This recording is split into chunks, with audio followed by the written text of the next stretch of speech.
Bachelor জীবন অত্যন্ত কষ্টের।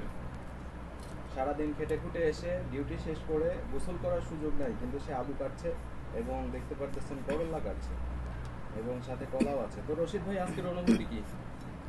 আজকের অনুমতি হচ্ছে কাঁচকলা, আলু আর বড় বড় চিংড়ি মাছ। কাঁচকলা, আলু, বড় বড় চিংড়ি মাছ। হ্যাঁ, তো আর আজ- করলা আর আলু ভাজি। আচ্ছা। আর আপনি এত সুন্দর রান্না কোথায় শিখছেন, মানে কিভাবে শিখছেন? ভাই ঠিকই কিছু তো এই জন্য শিখছি ভাই। ও, ঠেকে যায় শিখে গেছে। ঠিকই শিখছি ভাই। খাওয়া তো লাগবে ভাই। তা ঠিক। প্রথম প্রথম একটু নষ্ট হয়েছিল, হুম। খাওয়া গেছিল, হয়তো লবণ টবণ একটু কম হয়েছিল, হলুদ মরিচ ঝাল কম হয়েছিল, পরে আস্তে আস্তে এখন তো পারফেক্ট হয়েছে। নারীদের জন্য কোনো মেসেজ দেন, যারা বিবাহিত, পুরুষ কতটুকু কষ্ট করে, এইসব বিষয় কিছু একটা বলেন। কষ্ট ভাই, ফ্যামিলি যখন দেশে থাকে তখন ভাই কষ্ট করতে হবে, এইভাবে পাক করে খাওয়া লাগবে।